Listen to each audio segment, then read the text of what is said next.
स्त्री को देखो। देखने का तात्पर्य क्या है? राम जी मारीच मामा के चक्कर में जंगल चले गए। सोने का मृग बन के आया ना मारीच, तो राम जी जंगल चले गए। तो वहां पर राम जी सीता मैया से दूर हो गए। तो राम जी ने लक्ष्मण जी को क्या बोला कि तुम सीता मैया को देखते रहना, ध्यान रखना, मैं आ रहा हूं। सीता मैया को तुम क्या करते रहना? देखते रहना। आप लोग किसी के घर में जाते हो, जब कहीं जाते हो तो आप पड़ोसी से, भैया थोड़ा हमारे घर की तरफ देखते रहना। तो देखते रहने का मतलब ये थोड़ी है कि बस बैठे घर को देखते ही रहे। देखते का मतलब ये हुआ कि आते जाते नजर मारते रहना। तो सीता मैया को देखते रहना लक्ष्मण, हम आ रहे हैं। तो लक्ष्मण जी देखते रहे, मतलब सीता मैया की रक्षा। वहां देखने शब्द का अर्थ हो गया रक्षा। देखते रहना मतलब रक्षा करना। अच्छा, फिर लक्ष्मण जी को भी जाना पड़ा। जब मारीच मरा तो उसने छल पूर्वक हा लक्ष्मण लक्ष्मण पुकारा। जब लक्ष्मण पुकारा तो सीता मैया को लगा कि राम जी संकट में हैं। तो लक्ष्मण जी को सीता मैया ने कहा कि जाओ, राम संकट में है। लक्ष्मण जी ने समझाया कि राम जी पर संकट नहीं आ सकता माता, वो छल है। सीता मैया नहीं मानी और लक्ष्मण जी को भेज दिया। अब सीता मैया जंगल में हो गई अकेली। अब ना तो राम जी देखने वाले हैं, ना लक्ष्मण जी देखने को हैं।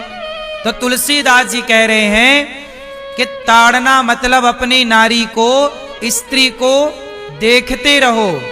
यदि नहीं देखोगे, चाहे आपका पिता देखे, चाहे आपका पुत्र देखे, मतलब बेटी को कौन देखता है?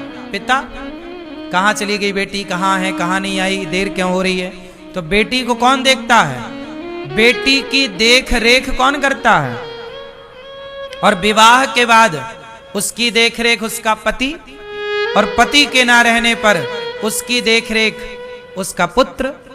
तो नारी जात जो है वह किसी ना किसी की देख रेख में ही होती है। बोलो हां। और नारी देख रेख में होगी तो अच्छी होगी, सुखी होगी। तो तुलसीदास जी ने कहा कि ढोल गवान शूद्र पशु नारी सकल ताड़ना। ताड़ना मतलब देखन के अधिकारी। नारी को देखते रहो। अब लक्ष्मण जी भी चले गए और राम जी भी चले गए। जंगल में कोई देखने वाला सीता मैया को बचा नहीं, तो रावण आ गया। और रावण मौके का फायदा उठाया और सीता मैया को लेकर के चला गया।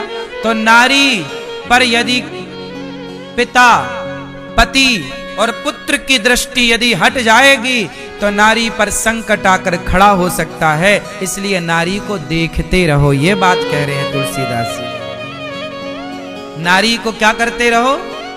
देखते रहो। सकल ताड़ना के अधिकारी मतलब सब लोग मतलब घर वालों को कह रहे हैं। भाई घर में सब लोग हैं, जैसे आपके घर में सब लोग हैं, आपके ससुर हैं, आपके पति हैं, आपके पुत्र हैं, तो सब लोग मिलके अपने अपने घर की नारियों को देखते रहो। नारियों को मतलब नारियां कौन है? या तो तुम्हारे घर में बेटी होगी, या तो तुम्हारे घर में बहू होगी, बहू बेटी। इन्हीं को ना देखना पड़ता है कि बेटी समय से स्कूल से क्यों नहीं आई, कहां चली गई, आज समय 1 घंटा लेट हो गया, कहां चली गई। 1 घंटा नहीं, आधा घंटा भी बेटी लेट हो जाए तो धड़कन बढ़ने लग जाती है माँ बाप की कि कहां चली गई। हाँ या ना? यही ना देख रेख है। तुलसीदास जी इसी की चिंता करते कहते हैं कि नारियों को देखते रहो। लेकिन लोगों ने देखना अर्थ नहीं लगाया, लोगों को लगा कि कह रहे हैं मारते रहो। अब मारना शब्द जब ताड़ना शब्द के 2 ही अर्थ हैं, देखना और मारना। यदि आप मारना अर्थ कर लोगे तो पूरी बात गलत हो जाएगी। फिर तो नारियां कहेंगी कि लो तुलसीदास जी हमें मारने का कह रहे हैं, फिर तो आप तुलसीदास जी के विरोधी हो जाएंगे। एक शब्द से अर्थ बदल जाता है। अब देखो, ये तो सन मतलब सूर्य भी होता है, सन मतलब पुत्र भी होता है। अब ये तो उस सेंटेंस से पता लगेगा ना कि वो सूर्य के लिए कोट कर रहा है, सूर्य की बात कह रहा है कि पुत्र की बात कह रहा है। बोलो हाँ, एक ही उच्चारण के 2 अर्थ हो गए कि नहीं? सन मतलब सूर्य भी, सन मतलब बेटा भी, पुत्र भी। तो जैसे इंग्लिश भाषा है, इसमें भी एक के 2 अर्थ निकल रहे हैं, उसी तरह हमारी भाषा के अनेक अर्थ हो सकते हैं। अब वो अर्थ ना समझने के कारण झगड़ा होता है। तो तुलसीदास जी की कोई भी बात समझने के लिए, अर्थ करने के लिए उनकी भाषा का ज्ञान होना चाहिए, और भाषा है अवधि। तो तुलसीदास जी ऐसे हैं, दिव्य हैं, वो समाज के लिए बहुत अच्छा लिखते हैं, समाज के लिए बहुत अच्छा करते हैं। तुलसीदास जी का जन्म हुआ 1589 संवत, सन की बात करें तो 1554 लगभग। तुलसीदास जी का जन्म जब हुआ तो इनकी माता की मृत्यु हो गई।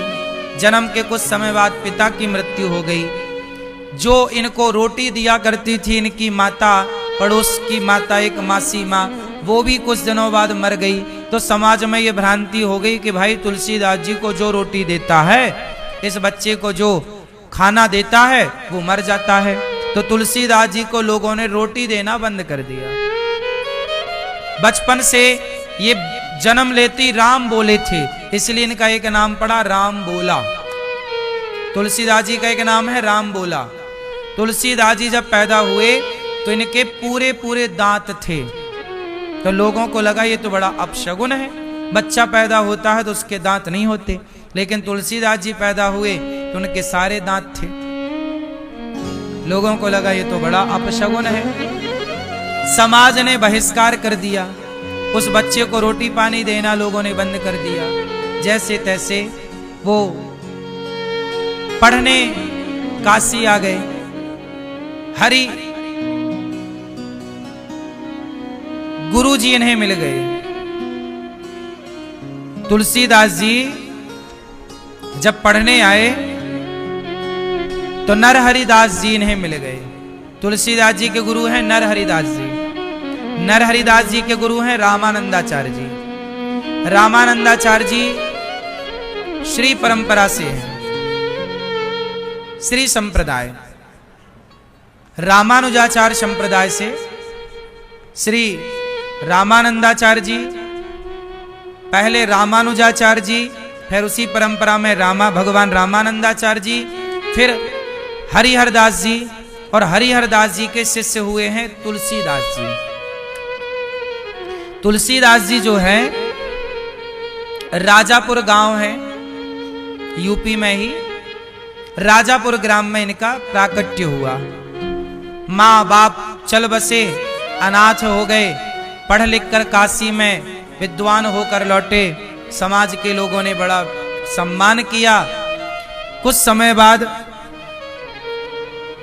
इनका विवाह हुआ रत्नावली से।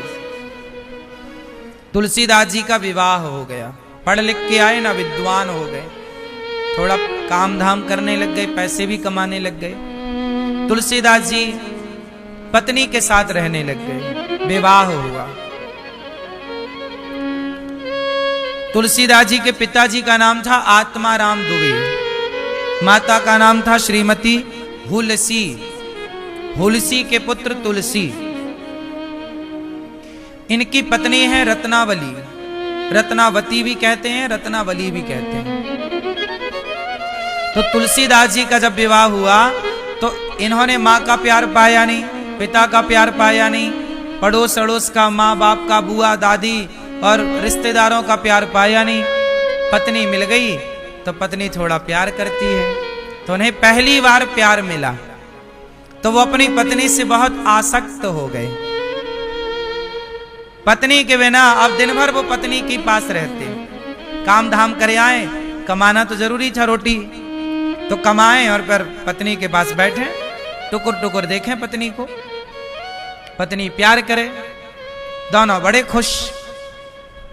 एक दिन क्या हुआ कि तुलसीदास जी की सास बीमार पड़ गई। माता रत्नावली की माँ बीमार पड़ी तो उनके भैया उन्हें लिवाने आ गए। बहन, माँ बहुत सीरियस हैं, जल्दी चलो।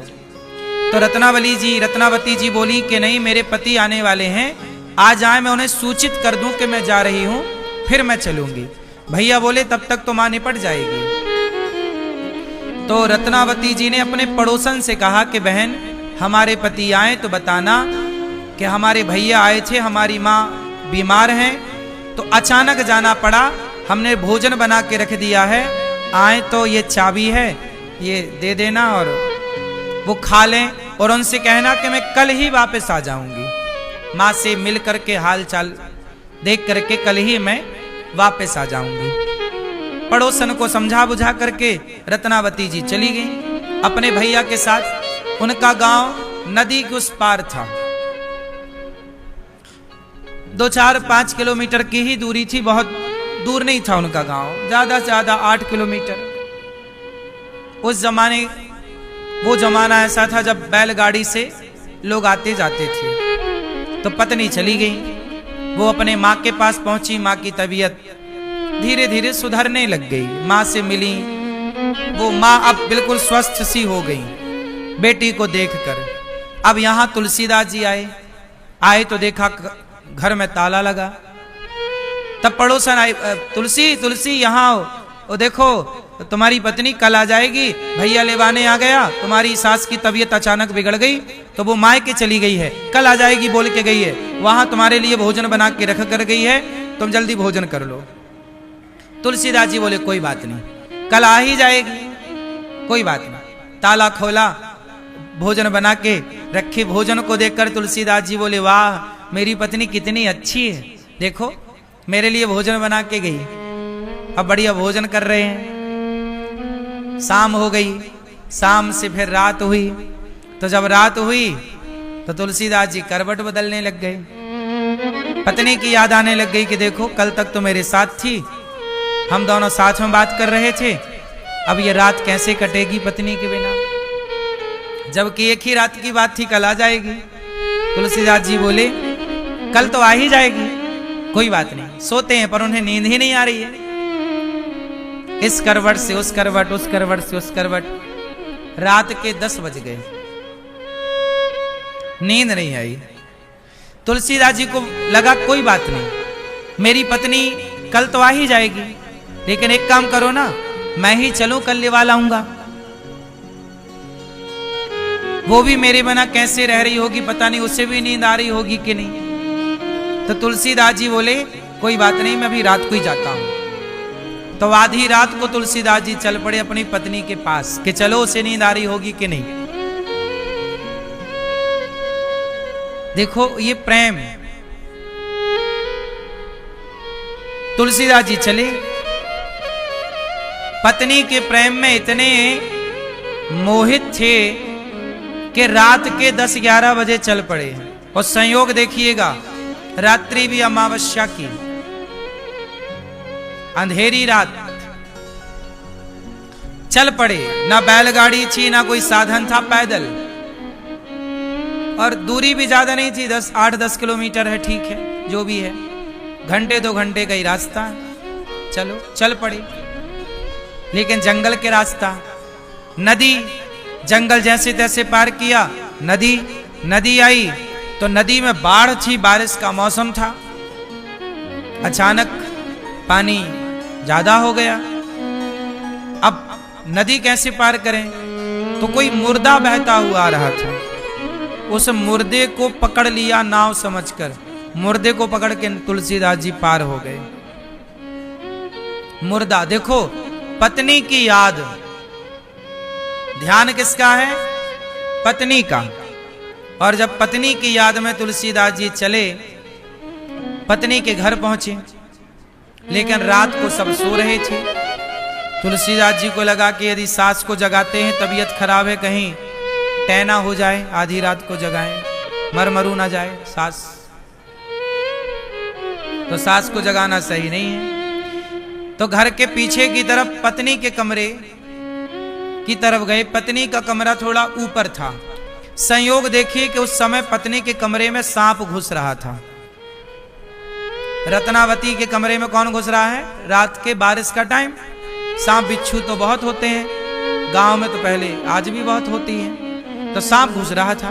तुलसीदास जी को लगा वाह, मैंने कहा था ना मुझे नींद नहीं आ रही है, मेरी पत्नी को भी नींद नहीं आ रही है, देखो मेरे लिए रस्सी डाल रखा है। तुलसीदास जी ने सांप को रस्सी मान लिया और सांप की पूंछ पकड़ के चढ़ने लग गए। और सांप भी सांप है, सांप की पकड़ बड़ी मजबूत होती है। तुलसीदास जी ने सांप को पकड़ करके वो सच्ची उसके कमरे में गए। और जब कमरे में गए तो आवाज लगा रहे, रत्नावली खिड़की खोलो, रत्नावली। रत्नावली डर गई, कौन है? दीपक जलाया, देखा तो तुलसीदास जी। स्वामी आप आधी रात को तुम्हें नींद आ गई? हाँ हाँ मैं तो सो रही थी। अरे तेरे बिना हमें नींद नहीं आई। तो आप यहां कैसे आ गए कमरे में? तूने रस्सी डाल रखी थी। रस्सी कहां?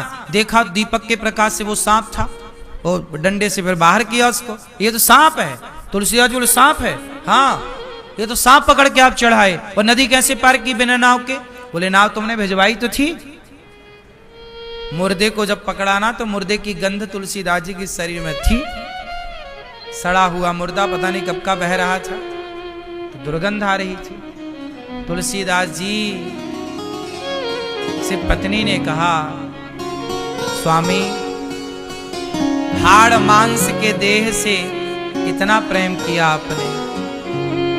ये हमारा शरीर जो है ये हाड़ मांस का ही तो है। हाड़ मांस के शरीर से आपने इतना प्रेम किया कि आधी रात को आप एक रात ना रुक पाए, हमारे लिए दौड़े चले आए। हाड़ मांस के शरीर से इतना प्रेम है। भगवान से इतना प्रेम होता तो आपका कल्याण हो जाता। जितना प्रेम आप हमसे करते हैं, इतनी प्रीति भगवान से होती तो आपका कल्याण हो जाता। बस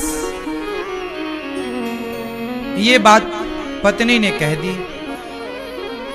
तुलसीदास जी टुकुर टुकुर पत्नी को देखते ही रहे, और देखने के बाद पत्नी को प्रणाम किया। पत्नी को प्रणाम करके उसी रास्ते उसी खिड़की तुलसीदास जी वापस आ गए। और तुलसीदास जी ने समझ लिया कि बात तो सही है कि शरीर से हाड़ मांस से हमारी इतनी आसक्ति है, इतनी आसक्ति यदि भगवान के चरणों से हो जाए तो हमारा कल्याण हो जाए, हमारा उद्धार हो जाए। जीवन की सार्थकता यही है। तुलसीदास जी वापस आ गए और फिर अपनी पत्नी से फिर नहीं मिले। देखो वैराग्य किसे कहते हैं। पत्नी भी कोई बात कहे तो कई बार पत्नी नहीं, पत्नी के मुख से मां सरस्वती कुछ कहलाना चाहती हैं। इसलिए आप लोगों के लिए मैसेज है तुलसीदास जी की इस कथा से कि जितना प्रेम हम लोग शरीर से करते हैं, शारीरिक अटैचमेंट हम लोगों का जितना है, इतना अटैचमेंट काश भगवान से हो जाए तो हम सबकी नैया पार हो जाए। पर बुढ़ापे तक हम लोग वासनाओं से, विषयों से मन को हटा नहीं पाते। वही तुलसीदास जी सारे भारत का भ्रमण करते हैं और फिर रामचरितमानस की रचना करते हैं। तुलसीदास जी राम कथा लिखकर सुनाते तो हनुमान जी सुनने आते। कहां से शुरू हुई राम जी की कथा?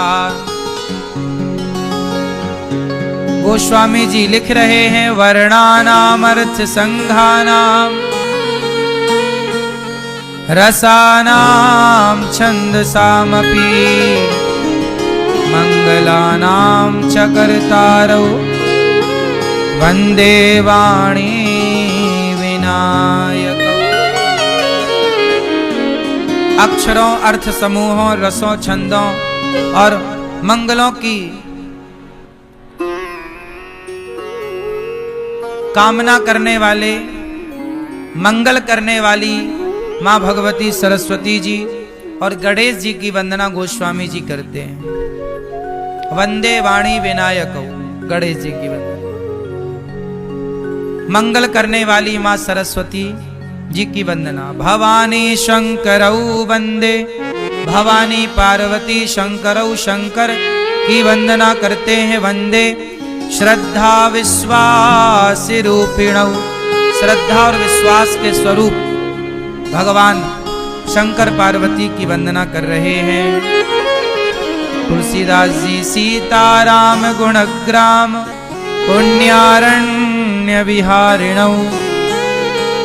भगवान श्री सीताराम चंद्र जी के गुण समूह रूपी पवित्र वन में विहार करने वाले विशुद्ध विज्ञान संपन्न कवीश्वर और कपीश्वर। कवीश्वर मतलब वाल्मीकि जी और कपीश्वर मतलब हनुमान जी, दोनों की वंदना गोस्वामी जी करते हैं। अच्छा, तुलसीदास जी से हम एक चीज तो सीख लेनी चाहिए। तुलसीदास जी सबकी वंदना करते हैं, सबको वंदना मतलब सबको प्रणाम करते हैं। किस किस को प्रणाम करते हैं? तुलसीदास जी मूक हों ही बाचाल, पंगु चढ़हि गिरिवर गहन, जासु कृपा सुदयाल, द्रवहु सकल कलिमल दहन। मूक हों ही बाचाल, जब भगवान कृपा करते हैं तो गूंगा भी बोलने लग जाता है। मूकम करोति वाचालम, पंगुम लंघयते गिरिम, यत्कृपा तमहं वंदे परमानंदम माधवम। अच्छा बताओ, गूंगा भी बोलता है कि नहीं?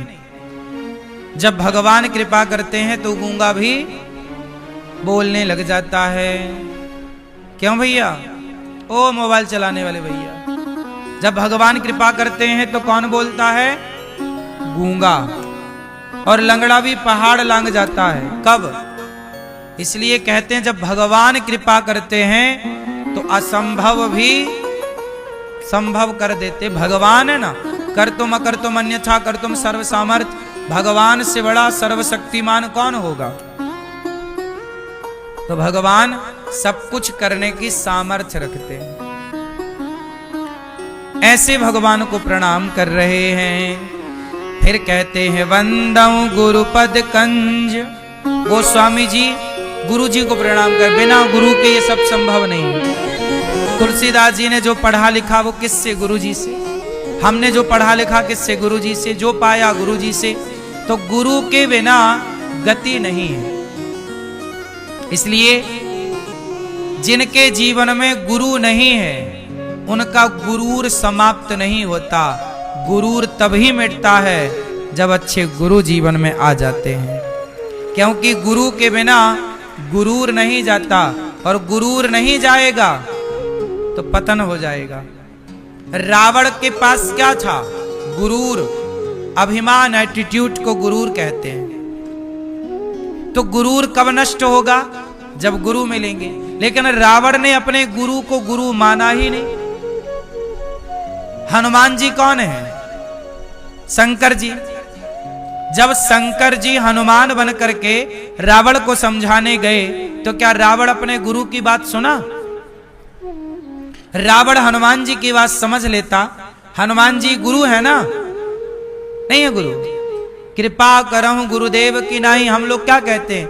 जय जय जय हनुमान गोसाई, कृपा करहु गुरुदेव की नाई। हे हनुमान जी हम पर कृपा करो। कैसे?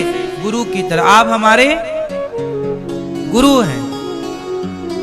वो गुरु हनुमान जी साक्षात शंकर के अवतार रावण के सामने गए। हे रावण समझ ले। लेकिन वो रावण गुरु की बात सुनता ही नहीं, बल्कि हनुमान जी को बांधने और चला। हे बंदर को बांध दो। अब देखो अपने गुरु जी को बंदर कह रहा है रावण। तो गुरु के बिना गति नहीं है। रावण नहीं समझ पाया गुरु को तो पतन हो गया। और विभीषण ने हनुमान जी के रूप में गुरु को स्वीकार कर लिया कि ये हमारे गुरु। और जब हनुमान जैसे गुरु की शरण पकड़ी तो वही गुरु हनुमान जी ने विभीषण को राम की शरण तक पहुंचा दिया कि नहीं? लंका का राजा बना के बिठा दिया कि नहीं? किसकी कृपा है? विभीषण पर पहले गुरु की कृपा हुई कि भगवान की कृपा हुई? बोलो। हाँ, प्रहलाद ध्रुव पर पहले गुरु की कृपा हुई कि भगवान की? ध्रुव प्रहलाद दोनों के गुरु नारद जी हैं। जब तक गुरु की कृपा नहीं तब तक भगवान की कृपा नहीं। बात समझ में आई? तो गोस्वामी जी कह रहे हैं, बंदऊं गुरु पद पदम परागा, सुरुचि सुवास सरस अनुरागा, अमीय मूरिमय चूरन चारो, समान सकल भव रुज परिवारो, बंदऊं गुरु पद पदम परागा। तो पहला प्रणाम गुरु जी को। गुरुर्ब्रह्मा गुरुर्विष्णु गुरुर्देवो महेश्वर, गुरु साक्षात् परब्रह्म तस्मै श्री गुरुवे नमः। जब तक गुरु कृपा ना करें तब तक गोविंद कृपा नहीं करते। इसलिए गुरु बहुत आवश्यक है। लोग कहते हैं ना, हम गुरु क्यों बनाएं, गुरु की क्या जरूरत है? भाई ये बताओ, विवाह की क्या जरूरत पड़ती है? विवाह करे बिना भी तो बच्चे पैदा हो सकते हैं, लेकिन विवाह के बिना बच्चे पैदा कर लोगे तो समाज और धर्म उन्हें स्वीकार नहीं करता है। इसलिए हम अन्य देशों की बात ना करें। अन्य देशों में तो विवाह नहीं होता। रोनाल्डो ने तो विवाह किया ही नहीं और बच्चे खूब पैदा कर लिए। तो बिना विवाह के बच्चे पैदा करना अन्य देशों की सभ्यता हो सकती है, पर भारत की संस्कृति यह इजाजत नहीं देती। हमारे यहां एक परंपरा है, पहले विवाह करो, फिर विवाह के बंधन में बंध करके फिर संतान उत्पत्ति करो। वह लीगल है, सही है। उसी तरह जैसे विवाह करने से एक स्त्री और एक पुरुष का सदा सदा के लिए एक संबंध जुड़ जाता है। बोलो हाँ। विवाह के बाद ही एक संबंध जुड़ता है, संबंध को मान्यता मिलती है। उसी प्रकार गुरु मंत्र के बाद, गुरु के बाद ही भक्त और भगवान के संबंध को मान्य किया जाता है। अब मान्य है। जैसे पति पत्नी के संबंध को विवाह के बाद मान्यता मिलती है, ऐसे जीवात्मा और परमात्मा, भक्त और भगवान का रिश्ता कब होगा? जब कोई गुरु के द्वारा हो। इसलिए विवाह मंडप के नीचे अग्नि जलाकर, साक्षी अग्नि, हवन, फेरे, ये सब साक्षी है। आपका विवाह अकेले में नहीं होता, ध्रुव तारा साक्षी होता है। पति पत्नी को दोनों को ध्रुव तारा का दर्शन कराया जाता है विवाह में कि देखो ये साक्षी है। अग्नि की फेरे लेकर अग्नि को साक्षी माना जाता है कि हमारे विवाह की साक्षी। यदि समाज मुकर भी गया तो अग्नि साक्षी है, वेद साक्षी है, ब्राह्मण साक्षी है। हाँ या ना? ये सब साक्ष्य है। उसी तरह गुरु के द्वारा जब आपका संबंध कराया जाता, जैसे विवाह के बाद संबंध ही तो जुड़ता है एक स्त्री से एक पुरुष से, ऐसे गुरु मंत्र के बाद जीवात्मा का, भक्त का भगवान से संबंध जुड़ने के प्रोसेस को गुरु मंत्र कहते हैं, गुरु नाम कहते हैं, गुरु दीक्षा कहते हैं। इसलिए गुरु, अच्छा गुरु कैसा होना चाहिए? गुरु कैसा हो? जो भगवान का भक्त हो। आजकल बाजार में कुछ गुरु ऐसे हैं जो भगवान की भक्ति नहीं करते, स्वयं को भगवान मान करके बैठ जाते कि जी अपनिच भगवान है, और वो अपनी ही पूजा कराते हैं। बहुत सारे गुरु ऐसे हैं जो भगवान की पूजा नहीं करवाते, कहते हैं कृष्ण की पूजा क्या कर रहे हो, राम की पूजा क्या कर रहे हो, और खुद अपनी पूजा करा रहे हैं। ऐसे लोग पाखंडी हैं। ऐसे गुरुओं से बच के रहना चाहिए जो भगवान की पूजा ना करा के खुद की पूजा कराए। क्यों मैया? मैया गुरु किसे कहते हैं? अच्छे गुरु किसे कहते? कौन है अच्छा गुरु? पहले आपको देखो, बाजार में जब 2000 का नोट आया तो 2000 का नोट सब तक पहुंचे, उसके पहले नकली नोट पहुंच गया। बोलो हाँ, बोलो मैया हाँ कि ना? नकली नोट चल रहे हैं कि नहीं? बोलो हाँ।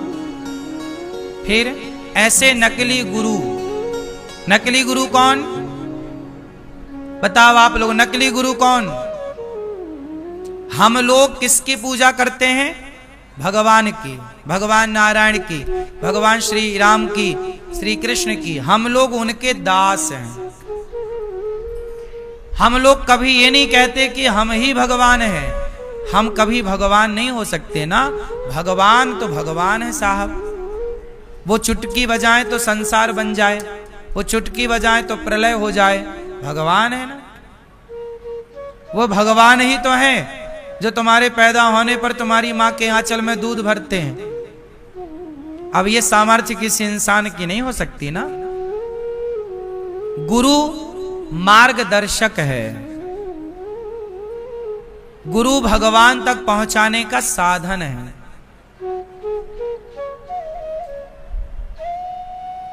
कुछ लोग अपने कोई गुरु बना दे, भगवान बना देते, जी हम ही भगवान हैं। और शिष्य लोग गुरु जी को ही भगवान मान के उनकी पूजा करते हैं। फिर उन्हें राम की जरूरत नहीं, कृष्ण की जरूरत नहीं, वो नारायण की पूजा नहीं करते। बोले हम तो बस गुरु जी की पूजा करते हैं, हमारे लिए तो गुरु जी भगवान है। गुरु को भी भगवान की तरह माना गया है, पर किस गुरु को?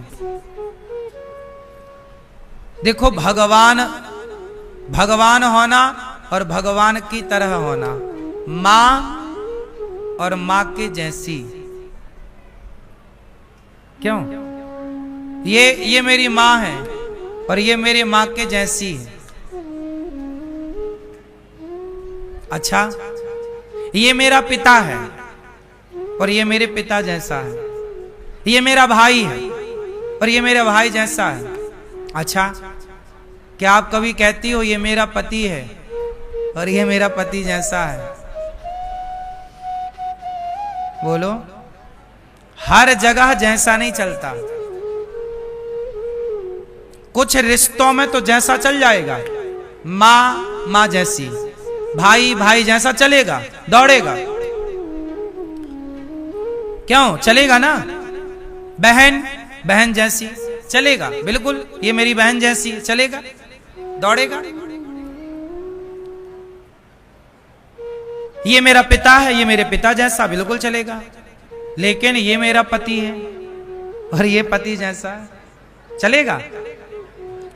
तो कुछ रिश्तों में कुछ जगह ये नहीं चलता। उसी तरह गुरु भगवान के जैसा है। भगवान तो भगवान है साहब, भगवान की तरह कोई नहीं। जैसे पति और पति के जैसा, यहां यह बात लागू नहीं होगी।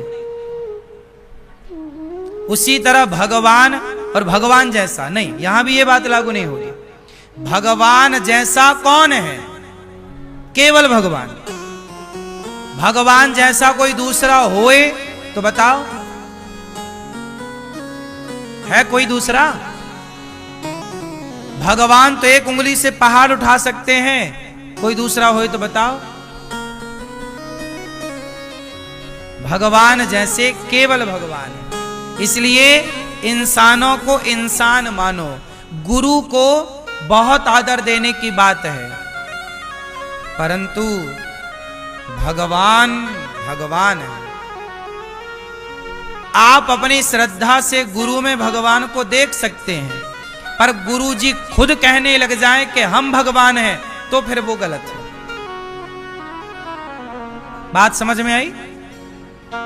आप तो मानो अपनी श्रद्धा से जो आपको अच्छा लगे, लेकिन वो खुद कहें कि नहीं जी, तुम गोपाल जी की पूजा ना करो, नदी में बहा दो, तुम भगवान मंदिर से निकाल के नदी में बहाओ और हमारी ही पूजा करो, ये तो फिर मनमाना आचरण हो गया।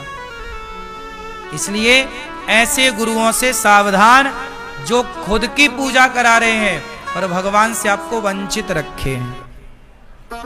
खुद को भगवान कहने वाला पौंड्रक था, खुद को भगवान कहने वाला रावण था, खुद को भगवान कहने वाला कंस था। जो खुद को भगवान कहते हैं वो राक्षस होते हैं, वो गुरु भी नहीं होते।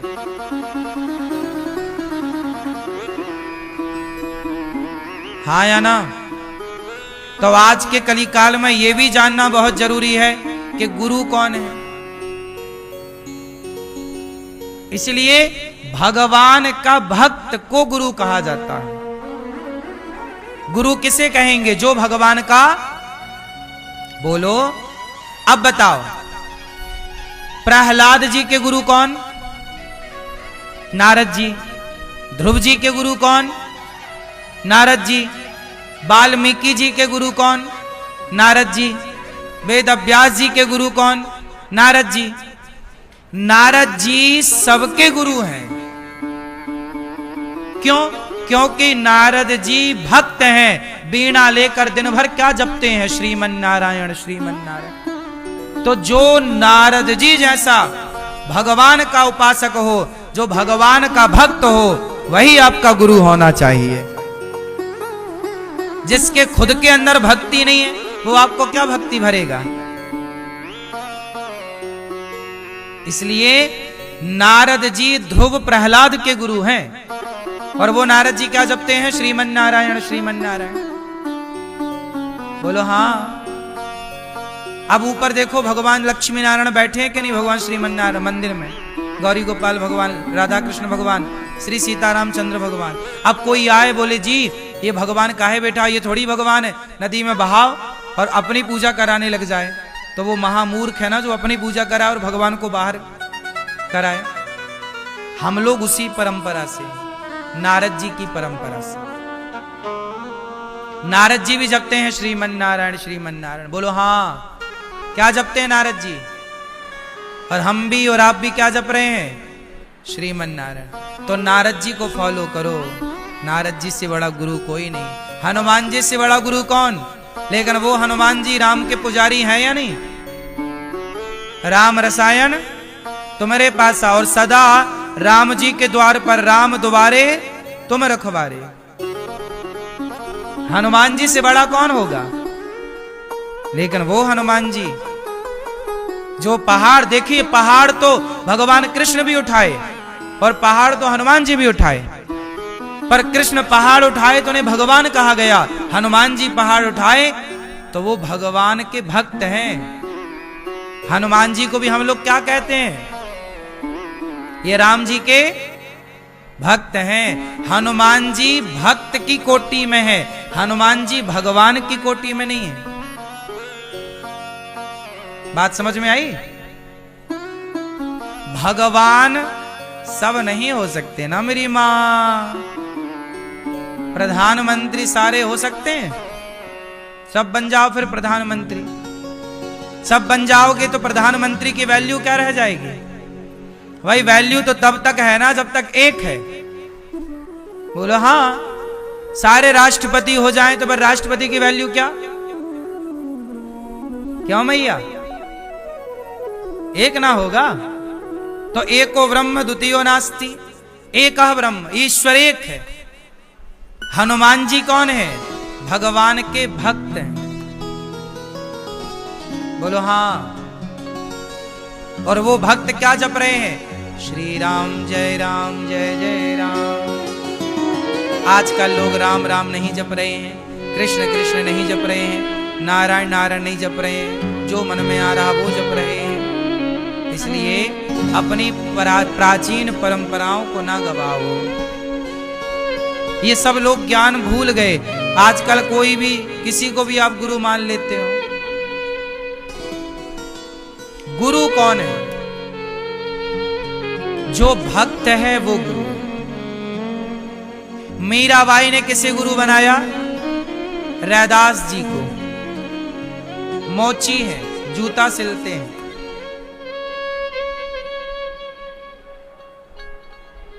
जाति क्या है मायने नहीं रखती। रैदास जी क्या सिलते हैं? जूता। आपके पांव का जूता फट जाए तो लोग ले जाते और रैदास जी जरा सिल दो। वो जूता सिल रहे हैं। लेकिन वो जूता सिलने वाले रैदास जी इतने बड़े भक्त थे कि उनके कठौता में गंगा मैया प्रकट होती थी। तब से कहावत न चालू हुई कि मन चंगा तो कठौता में गंगा, कठौता में गंगा।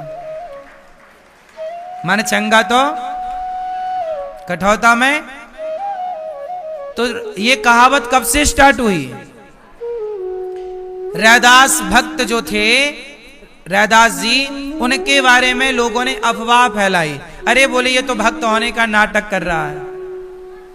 एक बार क्या हुआ कि रैदास जी जूता सिल रहे थे कि तभी उनके गांव के कुछ लोग ना, 2 लोग गंगा जी जा रहे थे।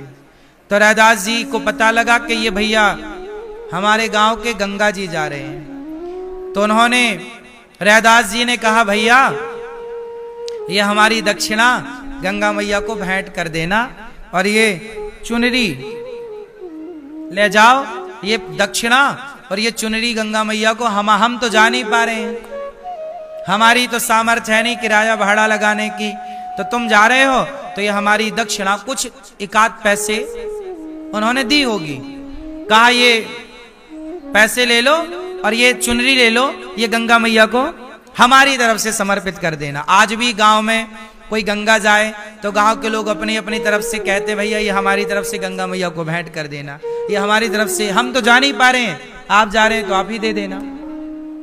ऐसा है। तो रैदास जी ने दे दिया चुनरी और कुछ पैसे। अब वो दोनों आदमी गए तो उन्होंने चुनरी तो गंगा मैया को दे दी, जय हो गंगा मैया, ये रैदास जी ने चुनरी भेजी है। पर कुछ पैसे थे, उनको लगा यार काहे ये चढ़ाना, ये तो अपन चाय वाय पी लेंगे। तो पैसे नहीं चढ़ाए और जब नहीं चढ़ाए और वापस जाने लगे तो गंगा मैया ने आवाज लगाई, ए रुक, मेरे रैदास ने वो भिजवाई थी दक्षिणा, कहां? अब तो ये डर गए, अरे गंगा मैया बुला रही, तुरंत दे दिया। गंगा मैया ने रैदास जी की, देखो देखो भक्ति देखना, रैदास जी जाति के मोची हैं, सिल रहे हैं जूता, पर प्रेम और भक्ति देखिए कि गंगा मैया आवाज लगा रही है उनके लिए। फिर क्या हुआ, गंगा मैया ने उनकी दक्षिणा ली और गंगा मैया ने एक सोने की चूड़ी निकाली। उनका हाथ, सुनो ये लो, ये मेरे रैदास को दे देना, कह देना कि गंगा मैया ने तुम्हारी सेवा स्वीकार कर ली है, और ये लो। अब भैया गंगा मैया ने सोने की चूड़ी दी। अब सोचो वो गंगा मैया ने ही जब दी होगी तो वो कैसी रही होगी। अद्भुत नक्काशी, अद्भुत डिजाइन, अद्भुत। अब वो दोनों के मन में पाप आ गया। वो जो दोनों आए थे नहाने, उनको लगा कि रैदास को कैसे पता कि गंगा मैया ने क्या दिया। अब वो गए और सुनार की दुकान में चूड़ी बेच आए। ये कहानी ऑन रिकॉर्ड लिखित में, रैदास जी की घटना बहुत 400-500 साल पुरानी ही ये सब घटनाएं हैं। इसी कालखंड में ये सब घटी।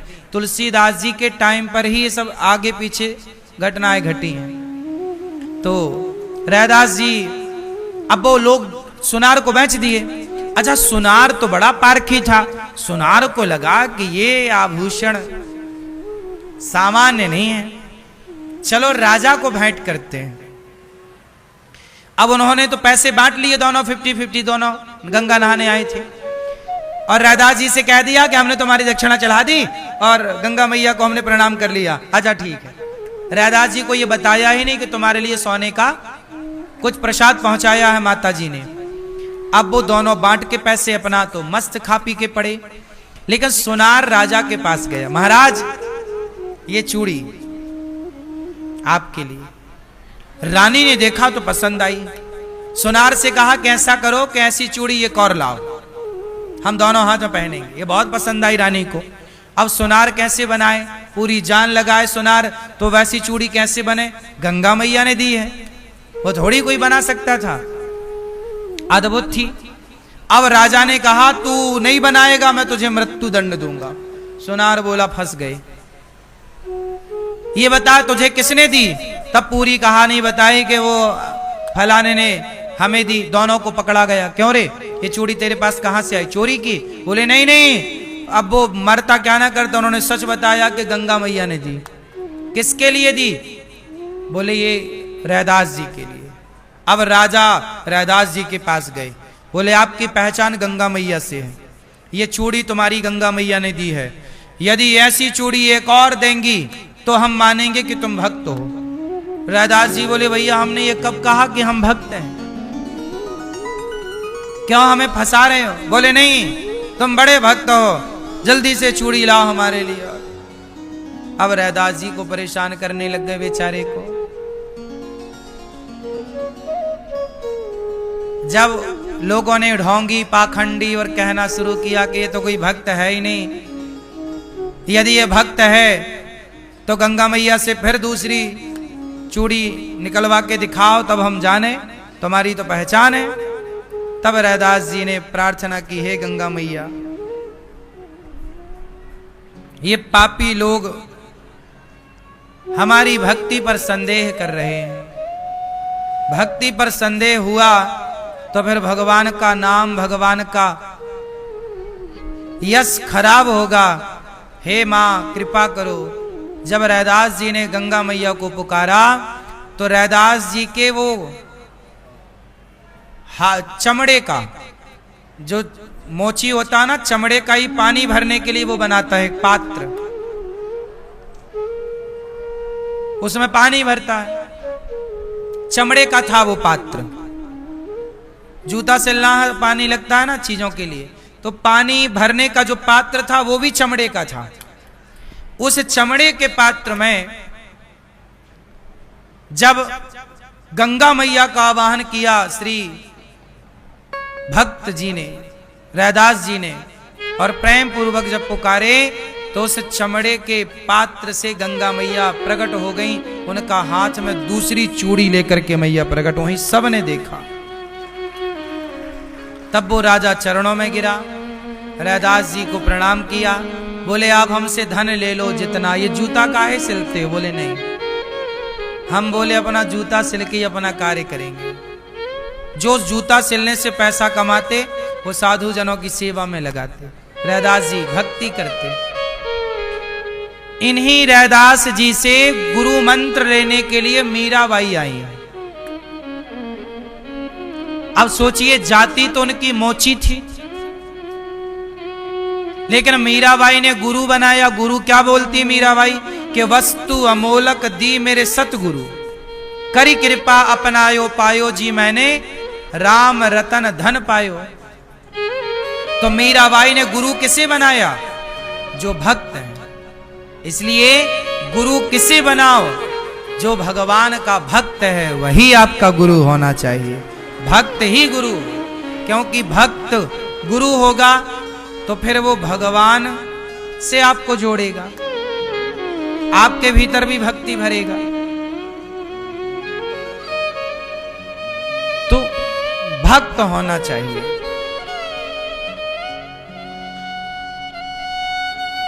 पाखंडी ना हो, सेवा करते हैं।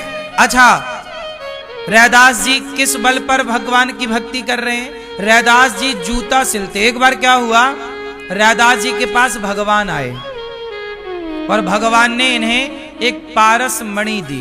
पारस मणि का एक प्रभाव होता है कि जहां घिस दो वो सोना हो जाता है। तो भगवान ने कहा कि तुम साधु सेवा करते हो रैदास जी जूता सिल के जो पैसा कमाते ना, तो साधु सेवा करते, कोई इनके दरवाजे से भूखा नहीं जाता।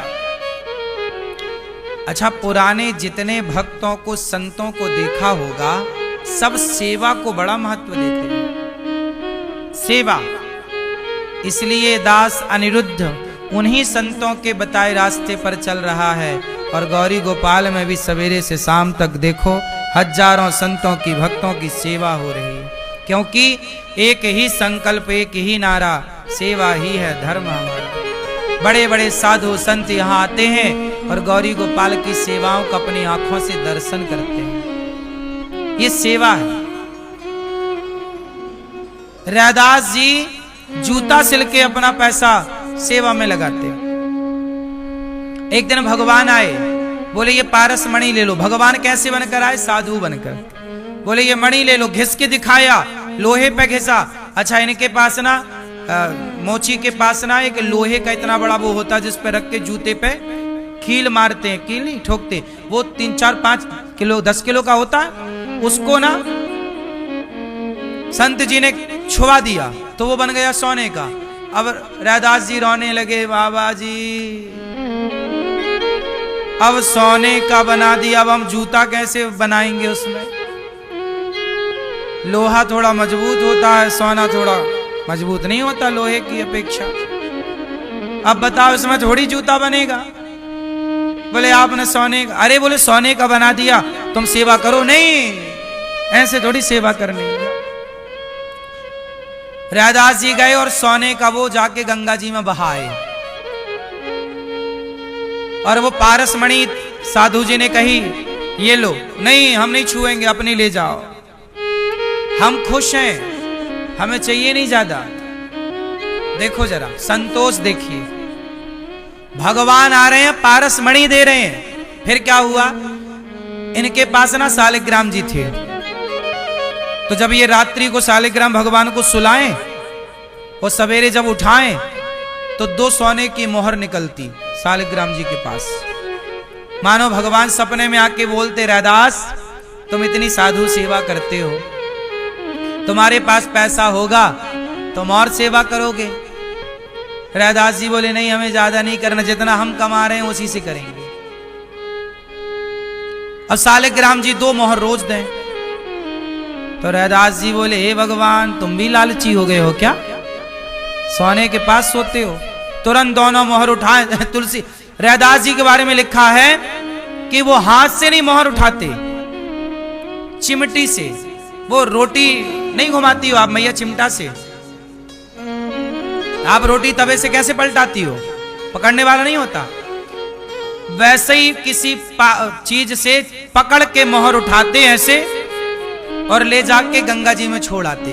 मतलब हाथ नहीं लगाते उस सोने में, नहीं हमें हाथ नहीं लगाना। ऐसी निष्ठा थी कि हम जूता सिल के जो कमाएंगे उसी से सेवा करेंगे, मेहनत के पैसे से सेवा होगी। और दिन भर वो जूता सिलते जाएं, भगवान श्री सीताराम सीताराम भगवान का नाम जपते जाएं, भगवान से अथाह प्रेम आंसू बहते जाएं।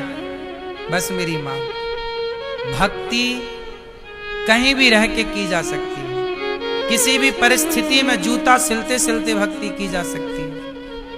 माला लेके ही भजन करना, नाम जपना नहीं, ईमानदारी से जीवन आप जी रहे हैं। सोचिए रैदास जी के पास सोना आता तो वो हाथ भी नहीं लगाते, चिमटे से उठा के फेंक देते, हमें नहीं चाहिए। ऐसा संतोष कहां मिलेगा?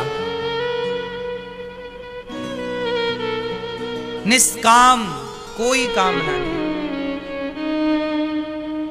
रैदास जी के बारे में कहा जाता था भले ये मोची थे पर बड़े बड़े पंडित, बड़े बड़े संत इनके घर जाते और इनकी पत्नी कढ़ी भात बनाती। ये साधु सेवा करते। इनके बड़ा यश था, जाति के मोची थे, पर सब लोग जान गए कि ये बड़े पवित्र भक्त हैं। भक्त सुनो, जाति से ऊपर उठ चुका होता है भक्त। भक्त तो फिर कहते ना, जाते ना पूछो साधु की, पूछ लीजिए ज्ञान। ऊपर उठ करके भक्ति सबसे अलग करती है आपको। अब बताओ ना, हमारे राम जी शबरी माँ के पास गए कि नहीं? शबरी तो सबर जाति की थी, आज की भाषा में कहें तो दलित की बेटी है। लेकिन राम गए ना और झूठे बेर खाए ना, तो भगवान भी जात पात कहां देखते? जात पात पूछे नहीं कोई, हरि को भजे सो हरि का होई। इसलिए रैदास जी, अब कबीरदास जी जुलाहे हैं। कबीरदास जी कौन है? जुलाहे, कपड़ों का काम करते हैं, कपड़ा बुनने का। पर देखो भक्ति देखो, गोरा कुम्हार, कुम्हार जाति के हैं, घड़ा बनाते हैं। पर भक्ति देखो कि विट्ठल भगवान उनके घर पे आते हैं। नामदेव जी दर्जी हैं, पर नामदेव जी 27 बार विट्ठल भगवान ने दर्शन दिया। भगवान सबके, बस भगवान को पाने की वो भक्ति तो हो, वो कामना तो हो, वो निष्काम। और सबने सेवा की, सबने। इसलिए दास अनिरुद्ध भी उन्हीं संतों के बताए रास्ते पर चलता हुआ हमारा जीवन भगवान से ही प्रार्थना करते हैं कि प्रभु ये जीवन सदा आपकी और आपके भक्तों की सेवा में ही गुजरता चले। इसलिए गौरी गोपाल आश्रम में सवेरा होता है, हजारों साधु संता के भोजन प्रसादी करते हैं, अखंड रसोई चलती है, हजारों लोग प्रसाद पाते हैं। यही, और हम भी क्या करते हैं?